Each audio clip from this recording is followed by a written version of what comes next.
judiciary. Mm-hmm. So, ngayon, di ba yung Senate, we all know na they make laws. They don't apply it. Hindi sila yung yung nagja-judge. So, now, do you think yung ginagawa nilang Senate hearings, that helps uncover the truth? Or does it just turn justice into politics?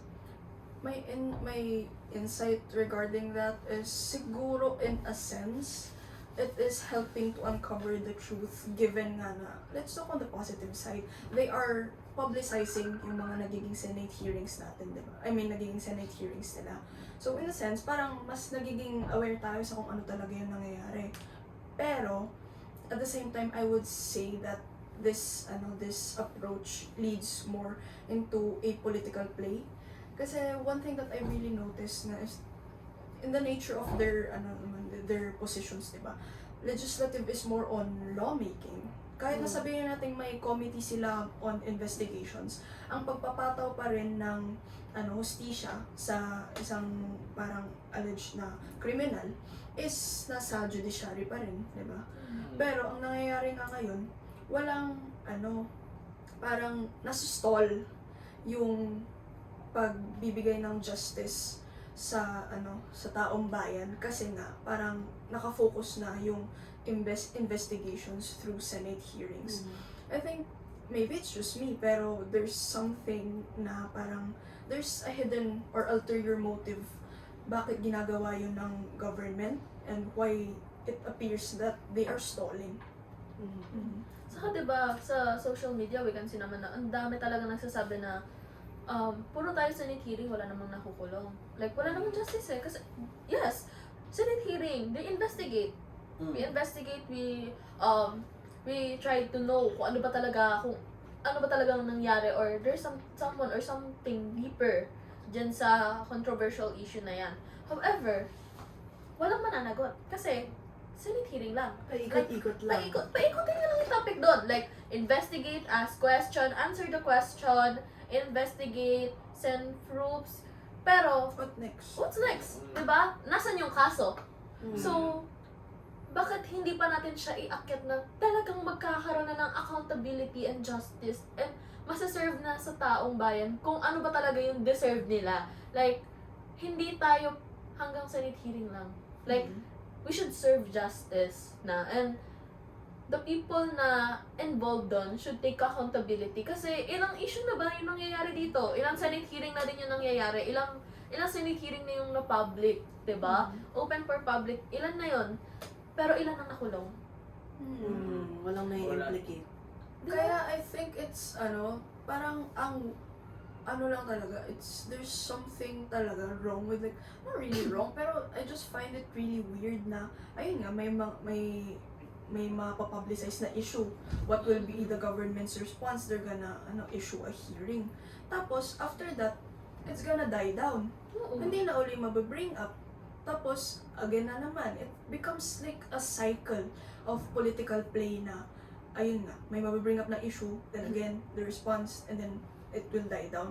It's the same thing happening over and over again. Saka mostly din sa mga taong nagiging involved dyan is, it's either nakakapunta pa sa ibang bansa, di ba? Oo.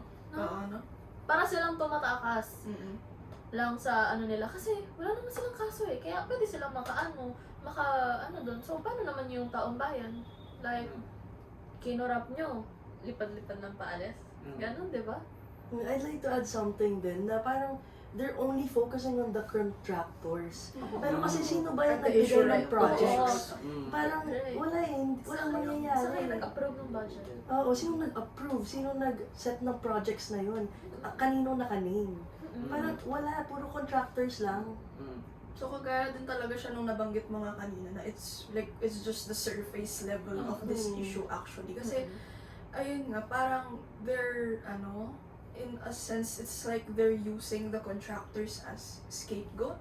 When in fact, or like there's a very high possibility na maraming tao, yung nag-conspire. So there's a conspiracy happening. Pero ayun nga, they're pinning it on a few people only. Saka I think din naman na hindi naman talaga nila magagawa yung ganyang kalaking corruption. Like, ilang places yan sa Philippines, di ba? Mm. Ilang places sa Philippines ang naapektuhan yan, and ilang flood control projects yun. Tapos may mga ghost projects pa. Hindi naman nila malalabas yan ng sila-sila lang. There's someone bigger. Systematic yan. Oo. Given that, no, I would like to add something din pala na, nga naman, they are parang giving attention to flood control or ghost project issues. Pero, parang it's on in a larger scale, and as a result, paano naman yung mga smaller scale issues? Kasi, kaya na nabanggit kanina, corruption really starts small. So, in a sense, halata rin naman, or like apparent din naman na there are ghost projects na nangyayari din within the smaller branches of the government. For example, sa LGU. Paano na yung mga yun? So, sobrang focus nila sa yung big issue ngayon, nasa DPWH na. Paano na yung sa iba? Na-overlook na. No. So, hindi na siya nabibigyan ng attention, na-normalize again. Ayun. So, puro ganun na lang no? So, do you think, kayo guys, do you think ba yung totoo o yung truth is mailalabas pa sa system natin ngayon when everyone around the government pinoprotektahan lang naman nila isa't isa. They're protecting each other eh. So, tingin nyo ba malalabas pa rin yung yung katotohanan? I think that's a question na dapat sagutin ng Yes. yung nag-guess natin yun, no? So, Dan?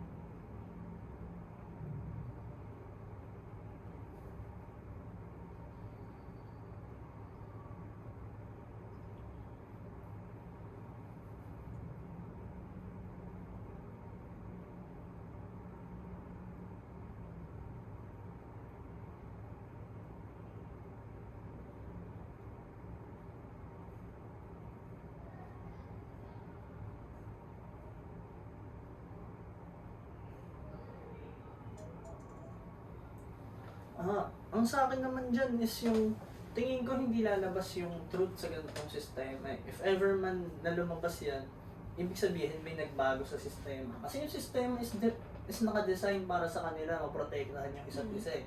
Kasi hindi naman magkakaroon ng mga corruption issues kung hindi systematic yan.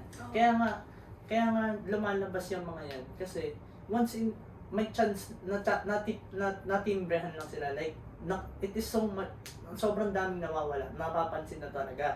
Kaya naman sila pero yung mga yan is naka-hide talaga yan. It is designed para hindi mahalata. Gano'n. Tapos tingnan mo naman yung mga contractor, sino mo pumoprotekta sa kanila?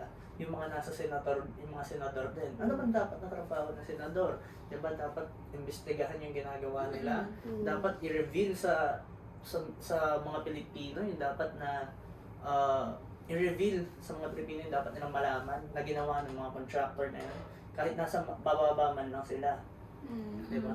Tsaka yung sistema na yun is parang dinesign talaga nila yan para maging mga corrupt sila eh. Kagaya tingin mo si Bong Revilla, sino nga bang paulit-ulit na nagiging corrupt ng mga senador? Si Jinggoy Estrada. Diba? Parang si Jinggoy Estrada, kada corruption, lagi na lang siyang involved eh. Parang wala siyang pinapalusot eh. Diba? So, conspiracy talaga siya. Hindi kasi sila nananagod. Like yung mga contractors, parang gusto pa nila maging state witness, di ba? Diba? Oo. With the current, no?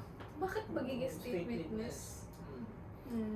So sa tingin nyo, sa laki na nangyari nung mga project na ganyan, sa tingin nyo, paano ma-earn back ng mga government officials yung mga tiwala ng mga tao sa after all ng ganito kalaking scandal?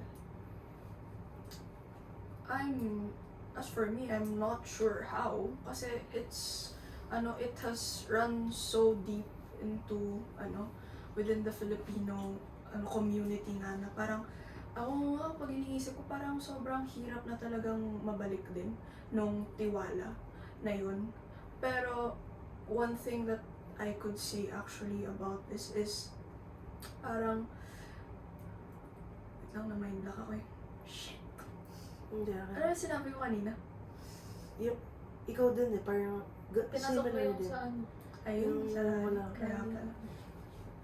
Paulit ba? Cut Ulit na ba lang. or cut na yun? Cut mo na lang. Ano yung Cut cut ba? Hindi, ulitin mo na lang yung Yung sagot mo answer na mo. lang. Mas Answer mo better na. yun. Edi okay na yung sa ano? Mm. Yung sa Okay, tanong game. niya. Mm. So, anyways, ayun nga. Pero, Mahihirapan ako i-cut dire-diretso yun. kaya ano, sige, pause mo na. Hmm. Okay. As for me, what I think about that is I'm not really sure talaga how officials or how the government could earn back yung trust ng mga tao. Pero, kasi it's, ano nga, sobrang lalim na talaga nung ginawa nila na a lot of people have earned or like they've earned the mistrust talaga ng mga tao, and we could say na deserve nila yun dahil nga sa mga pinagkagagawa nila. And dahil nga sa mga pangungurakot, dahil sa